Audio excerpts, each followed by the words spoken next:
Hi, guys. Oh, my God, it's Ugly Bob. What the hell are you doing here?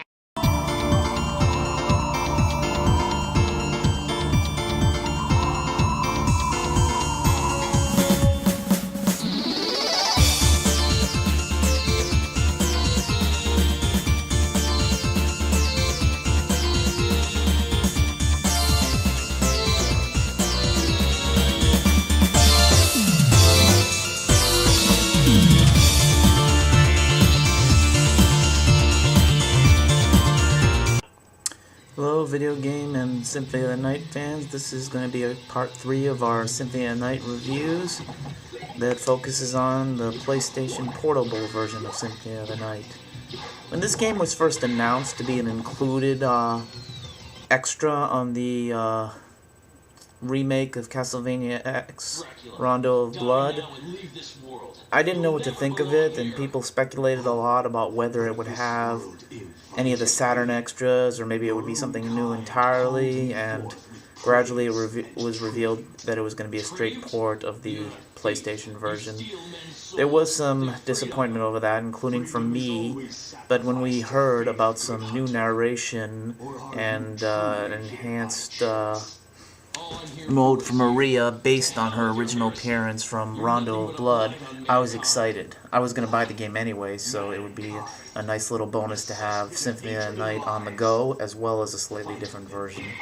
We didn't get most of the Saturn extras, none of the stages, so that was really unfortunate. For no reason beyond seemingly Aiga's dislike. It's always nice when producers tell us what is good in a series. Can't we be the ones allowed to decide? Anyway, this game of Symphony is, this version of Symphony of the Night is pretty much a straight port of the PlayStation version. Some of the slowdown has been changed around, and glitches occur in different areas, but the biggest difference, as I said, is the new narration, which you can see throughout this video. The lines are different, which I'm not a fan of, because I thought the original dialogue was fine the way it was written. It was just poorly voice acted. So I really wish they had done just like, I can't think of an example right now, but I wish they had just gotten new voice actors to do the same lines, and it would have been just fine. So I'm I fall in the camp of, I thought the original dialogue was written just fine. It was just the voice acting that was bad. Another big change is that, another new addition is that you can play as Maria, but this Maria is not nearly as strong as she was in the Saturn version. She's closer to her Rondo of Blood version, but maintains the older sprite from Symphony of the Night game. She has the standard animals like she has in Rondo of Blood, and they function pretty much the same way. The big difference is, instead of having a super leap like Richter has with down, up, and then jump, an owl will carry her up that way, and I guess that's better, and maybe it makes even a little bit more sense than her having a triple jump in the Symphony of the Night version. I mean, who does she think she is? Maxim? Harmony of Dissonance reference there. So that's all I can really say about the PSP version. There's nothing much else about it. Now we move on to the Xbox 360 version. This was quite a revelation when it was released on the Xbox 360 Live Arcade, or whatever the official name is, simply because it was the first console port. It was the first game to break the 50 meg downloadable barrier, so everyone was wondering, would this be a special exception, as they had said at the time, or would it increase? Luckily it would. And also, it wasn't exactly the type of game you'd expect to see on the 360. I believe that much like the Virtual Console with the Wii, that Xbox Live Arcade is as much a function of the Xbox as its games on discs are. You, in general, with some exceptions, what you have on there is targeted toward the same audiences.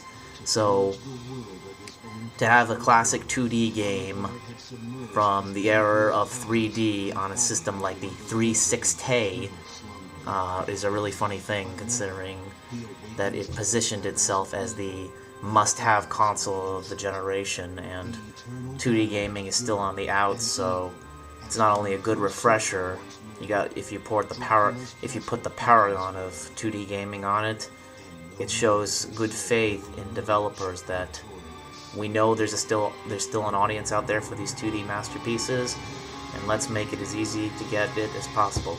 Distribution, different copies all over the place. God bless. That was the background of the 360. There's not really much to say about the actual game itself. It's based again, unfortunately, on the PlayStation version of the game. No Saturn extras. Really annoys me sometimes. There's some other glitches, like the sword familiar with miss slowdown doesn't exist, much like in the Saturn version, but there's different instances of slowdown, which shows that it might have been programmed inconsistently, or maybe due to the architecture of Xbox Live. They had some problems getting it to work just right. Not a big deal, because these glitches are few and far between. The most noteworthy ones involving the sword builder's glitch at level 90, when you get the sword that high, that it can't be used in order to access hidden areas of the map. And that's really only for map completists, who are looking for the elusive, I think it's 197% with Richter, or 212% with Alucard. I never really went for map completion for the sake of map completion, but it's worth noting anyway. There's a similar glitch with the heart refresh item in certain areas of the Royal Chapel, I believe. I don't even know if these are really noteworthy to mention, but they exist, so it should be said. Rid my castle of this pest! Some of the graphics in the Xbox 360 version are actually a little out of position, if that would be an appropriate term. Like in the menus, things look a little like... they don't look exactly like the PlayStation version, so it might take some adjusting to get to.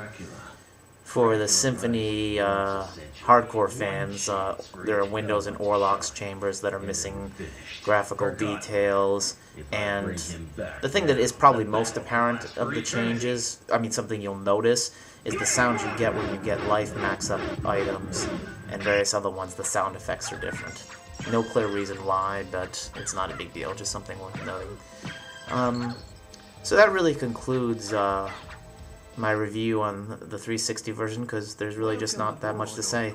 Again, I just want to say, in closing on my Symphony of the Night review, Symphony of the Night is by far the best Castlevania game there is. It set the standard for Castlevanias, going on 11 years now, and it looks like it's still going on strong. It seems like they've got several more planned on the DS, and we really have Symphony of the Night to thank for it.